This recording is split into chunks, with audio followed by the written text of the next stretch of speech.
Story 1, Come and See. Written and directed by two men who were on the Eastern Front during Germany's genocide campaign in Belarus, the campaign that killed 27 million Russians. The movie depicts the writer's experience as a teenage soldier. It was made during the time of the Soviet Union, and the actions of the Germans depicted in the movie were deemed so intense and disturbing that even the Soviet Union, who basically controlled all media at the time, asked them to tone it down. The movie uses a real child actor, real animals, and real live ammunition. It could never be made today. It is haunting, disturbing, and based 100% in reality. It shows there are no heroes in war and will destroy any notion one may have that war is ever a good idea. It makes Saving Private Ryan look like over the hedge. Story 2, Anara. It's about a spaceship that's ferrying humans from Earth to Mars because Earth has become uninhabitable due to climate change. And right after they start towards Mars, they have to swerve to avoid space junk, and it ends up disabling the ship. They're now stuck hurtling away from Mars with no way to maneuver back. I can't really explain it, but it's so incredibly unnerving and disturbing seeing what these humans devolve into while being lost in space, and it gives a sense of isolation and desperation unlike anything I've ever seen. It also gives me a sense of claustrophobia despite the ship being absolutely massive. Story 3, The Texas Chainsaw Massacre. The 1974 original. It just feels so grimy, unpleasant, and most of all, real. It feels realistic and truly disturbing in a way a lot of horror movies don't, to the point where you almost feel like you shouldn't be watching, but you can't look away. The title makes you think you're in for a gore fest, but there's actually very little blood and gore to speak of. Toba Hooper was shooting for a PG rating, but the MPAA decided that the subject matter was just too macabre to be anything less than an R. It's all about the atmosphere, the tension, the extremely messed up imagery in that house, and the eccentric Sawyer family. And it's all made even scarier by Marilyn Burns' uncomfortably realistic terror at everything around her, and much of her fear was genuine. Yeah, about that. The making of the film was no picnic. Just look up what a nightmare the dinner scene was for everyone involved. Edwin Neal, who played the hitchhiker, said it was the worst experience of his life, and he'd served in Vietnam. Story 4. There's this French indie film, shot on a shoestring budget called Man Bites Dog. It's a story of a documentary crew following a serial killer around as he, well, kills people. It has some pretty visceral scenes in it. It's actually a black comedy, but I always found it interesting how it sort of predates our modern documentaries and reality TV series that are rather exploitative. Story 5, if we are talking about movies I've seen in full, Saw 3. If we are including movies I've half seen, aka then either Saltburn or Midsommar, these were situations where someone else put them on, and I've really just joined in mid-film. Generally, I don't really watch disturbing movies outside of Saw, but there is a deeper fascination tied specifically into that franchise, which is ironic as I love researching about these movies and diving into the rabbit hole to find out how truly messed up the human mind is through watching summaries and explanation videos about them. Outside of Saw, Story 6. There's a rather poorly reviewed movie I watched from a few years ago called Girl in the Basement, about a controlling father who locks his 18-year-old daughter in a hidden basement room for a long time. It's messed up, but not a good movie. The truly disturbing part is the fact that it's based on an awful real-world crime that happened in Austria. Look up the Fritzl family. Story 7. I've seen a lot worse since then, but at the time it was 1968. I was 8 years old, and the movie was Night of the Living Dead. My brother took his girlfriend to the drive-in, and I guess my mom thought he wouldn't do any hanky-panky. I have no clue if they were watching the movie, but I was sitting in the front seat alone, and for years I thought that the movie was in color. I didn't have the guts to watch it again until I was like 15. Story 8, I watched this movie when I was a kid in the 90s. It was a black and white, I think French IORC. A woman was lying down, I think, sleeping. This guy was watching her sleep, and then started to poke her with a broomstick right in the you-know-what. And it showed it all on cable TV. It was one of those late-night weekend foreign films. Never remembered the name. Never wanted to. Story 9. The most disturbing film I've heard of is probably Cuties, but I didn't watch it. There are some very disturbing propaganda films out of the USSR that I've seen. Kind of the same with Germany, but I think the relative longevity of the USSR makes it more disturbing to me. Like, people lived for the majority of their life in this country. A generation did, in theory. Story 10. In terms of visuals, Martyrs, The Hills Have Eyes, or Human Centipede, for obvious reasons. In terms of implications and story, The Shining and The Hunger Games. The Shining is about a father going insane and trying to kill his family, and as someone who wants to be a father, that's horrific. Still one of my favorite movies. The Hunger Games is about children violently murdering each other for entertainment, and again, murder stories with children make me sick. Story 11. Dabby the Possession. It's a Turkish film that I watched, and I'm getting goosebumps all over my body as I write this. It's about jinns. I'm not a superstitious person, but I wouldn't say I'm a skeptic either. I've witnessed strange things visiting family overseas, including my sister, being attacked and being so scared she couldn't speak. And in college, when I was in my 20s, my best friend called me and said he was attacked at his family home by a spirit. We were in our 20s, and this guy doesn't drink or do drugs, no infections or food poisoning. So we ruled out all the other things that it could have been as adults, independently without our elders and their influence.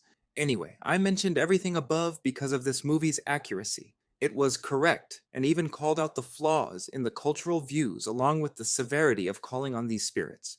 Story 12. Grave of the Fireflies. I watched it when I was 6. Never again. And it wasn't just the fact that I was a child when I watched it. I've seen a 30-year-old break down during that movie. My friends said they were going to watch it because they thought I was exaggerating. They came back out and apologized afterward. One of them spent the rest of the day sobbing.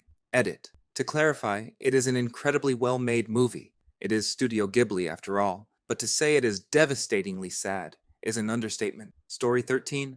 I Know I Couple. First, They Killed My Father movie about genocide, and it's based on real people. Come and see. I believe people already pointed this one out. All Quiet on the Western Front, 1930. The old movie is based on real stories told by soldiers themselves, since they were, alive at the time. I also need to point out there are a few banned movies I remember taking a look at. Can't remember the title, but there is one where a bunch of students go into a forest to meet with indigenous people, and they start some kind of conflict that end up pretty horribly. Either way, you can check some YouTuber like Wendigo, who has a huge selection of movies on iceberg videos and podcasts. Story 14. The Boy in the Striped Pajamas.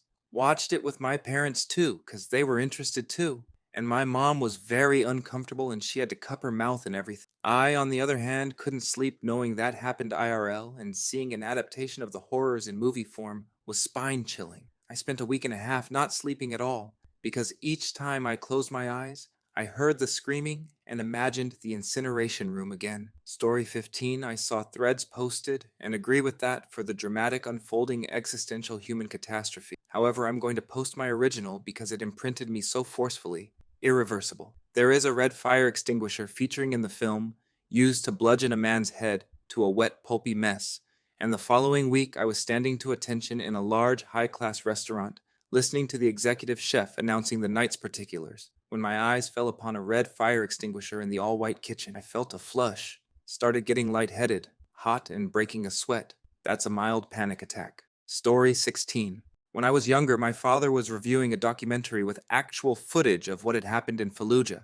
I can still remember what children who had been hit with white phosphorus looked like, and believe me when I tell you it's not a pretty sight. So I'm not super fazed by any type of fictional movie, because the stuff I saw for those short minutes was the real deal, and it was horrifying. But if I did have to mention something from a fictional movie, it would be how Bjork is set up in Dancer of the Dark. The complete lack of remorse from Deet guy who wrongs her because she's blind. I remember how it struck me when I saw it. It's plainly evil, and in my opinion a very well-made movie. Story 17. Serbian Film, aka a Serbian film. This film is disturbing to a degree that you start wondering whether it's even legal to watch it. I'm really desensitized to nearly every disturbing theme, with one major exception: anything involving children. And this film seriously pushes its luck with that. I honestly have no idea why on earth did the parents of these children allow their kids to be a part of something like this. That's not it though. This film scratches nearly every single theme to disturb you, make you uncomfortable. It also has an extremely dark, depressing ending. Story 18. I haven't watched any disturbing films, but here's one that I found a bit disturbing. Die Well, or The Wave. It's a film about a teacher trying to recreate a smaller and more tame version of fascism for an event at school, with only the positive aspects. It quickly goes out of hand and becomes way worse than he intended. A lot of the negative aspects of it also developed. The part of it that disturbed me, though, was that it ended in taking his life, which is the closest thing to a phobia I have. That's why it shook me the most, but the film overall isn't all too pleasant to watch. Story 19 Possessor. Most of the movie isn't disturbing, by my horror movie loving standards, but there's a certain scene that basically cracked my mind in half. I don't want to give too many spoilers, but there's a scene where a guy caves a woman's head in with his hands. And the way the makeup department, special effects department made that happen was so brilliant, it was disturbing. You'll know what I mean if you see it. It broke my brain a little. Story 20. A Chinese short film called Bus 44. A young female bus driver encountered highway robbers who robbed the entire bus and decided to exploit to her as well. Every passenger just sat there and watched the abuse, except one man. One man tried to help but got beaten up by the robbers. The robbers eventually ran off. The female bus driver refused to let the man who tried to help back on the bus. She later drove the bus off a cliff, ending everyone on board. The camera panned back to that guy's face before ending. Story 21 Threads. For those not of X-Gen age, this was broadcast on the BBC and the Australian 9 network in 1984. It was a realistic, no punches pulled account of how nuclear war would look from the perspective of mostly civilians. It is very bluntly honest in all the gruesome detail you can think of. What makes it disturbing is that during the Cold War, it was an entirely realistic scenario that could happen. Throughout the movie, you'd see green text detailing information that only made it even more chilling. For example, disposal of bodies, wasteful use of scarce fuel supplies, wasteful use of scarce human labor 20 years later, population of the UK now down to medieval levels, exponential rise in cancer cases. I worked at a military chemical facility for a year in the army, and I remember listening to a radio advertisement they would put out to the local towns in the area. It had the usual emergency advice to stay indoors, not panic, but then it got weird. They wanted the people to wait in the bathroom in their bathtubs. I asked one of the heads of the depot why they asked them to hide in their bathtubs. Is it safer somehow? And he said, nah, it's just easier to clean up all of the bodies if they are all in their bathtubs. Glad to know the facility destroyed all of their dangerous chemical weapons. Story 22. Very surprised. I haven't seen it yet. We need to talk about Kevin. I realize that Reddit skews younger and male, so it probably just hits different because I'm the mom of two, now adult boys. But I could really empathize with a woman who experiences having a sociopath for a child from the very beginning when he was still in the womb. How, as a parent, you can do everything right, and yet stand by helplessly as you suspect that your child is committing some horrific acts. And then, you find out that what you've suspected is even worse than you could have imagined. All the while, your husband, and the father of this child, has been tricked by the child into thinking he's a perfectly normal kid. So, the one person who should be offering the most support and helping you get help for the child thinks that you're the one who needs help. Then, you don't even get the satisfaction of being proved right. Finally, the world holds you responsible for your child's actions. You lose your job, your neighbors hate you. Still, you don't abandon your child and continue to love him. Story 23 Pi, 1995, and Requiem for a Dream, 2000. We had just bought a new place out of town, so I went a week early to paint, etc. I stopped by a local shop and bought both of these, knowing nothing about them except for the description on the box. Watched Pi, which is really unsettling, about a genius mathematician that descends into a psychotic breakdown and self-mutilation while trying to solve an unsolvable problem. Then I watched Requiem for a Dream, thinking it would clear the images from Pi out of my head. Wrong, it was worse.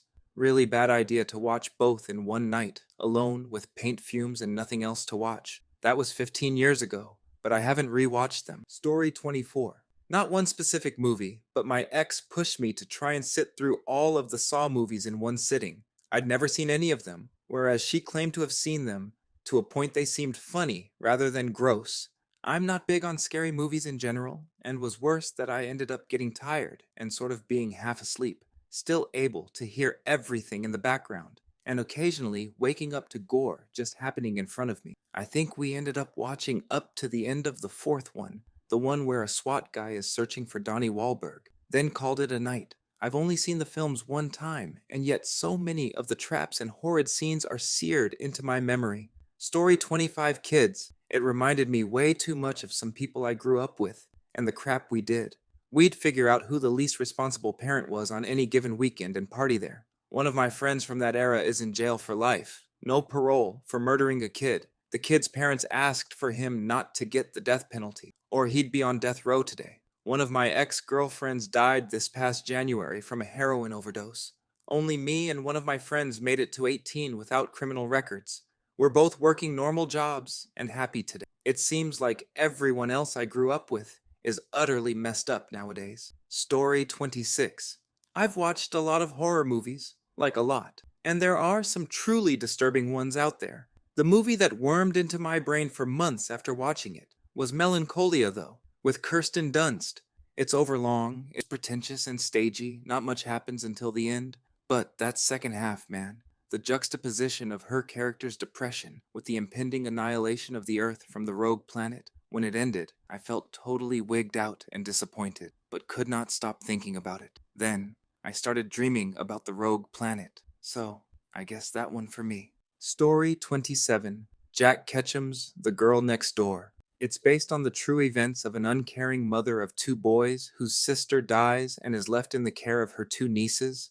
It's not gory nor outright salacious with the directing, but just the frank manner the events are depicted chilled me. I've seen Serbian Film and Martyrs and many more entries of disturbing cinema, but this one, with the acting, directing, and the fact in the back of your mind, this really happened. This movie left a mark in my mind. Story 28 Grey Gardens. I like the movie, but the two women interviewed by the Maisels brothers are clearly mentally ill. Fashion sense notwithstanding. Big Edie, the stage mom, bullies Little Edie, and Little Edie tries desperately to act like she's still a young and popular performer. Their house is a hoarder house, where it's okay for cats and raccoons to piss all over their old things, and the filmmakers made a point of saying it was full of fleas. They just should not have been there, at that point not been together. It was exploitative to make the documentary as fascinating as the results turned out to be. Story 29.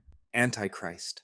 The movie was something I can't describe, but it was just top of the line crazy. Technically, it was about this couple who were having fun in the shower, and their son, who I assumed was a toddler, was left unsupervised and saw an open window. I assumed he fell out the window because he wasn't in front of it anymore. The most disturbing moment I've seen in that movie was when the wife punished herself for keeping her husband captive in her basement. So, if you're a female, you know a little part in the clit where you have this little dangling thing for some reason? Let's just say that it came in contact with scissors, and that's what made me not even come close to finishing the movie.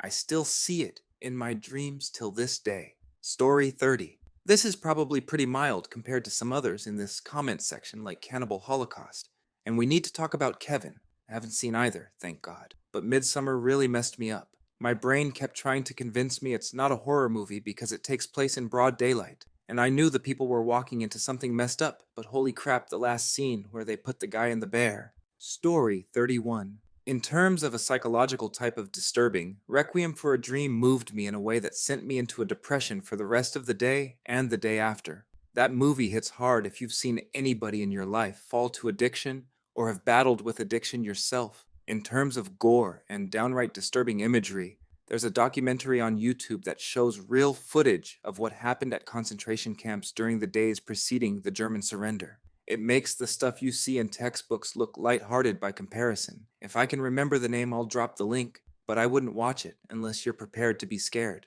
Story 32.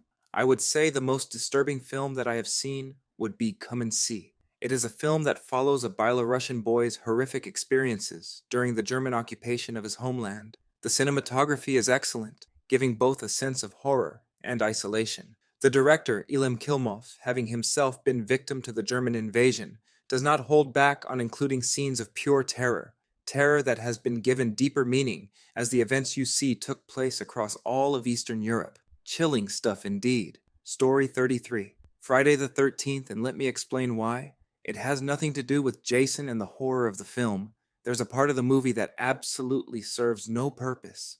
They put a black snake in one of the cabins for a scene and chopped it up with a machete because it was a snake. Black snakes are relatively docile and harmless, non-venomous, yet they felt it necessary to actually kill the animal for the scene. Still kinda messed up in my opinion, killing an animal just for a movie scene.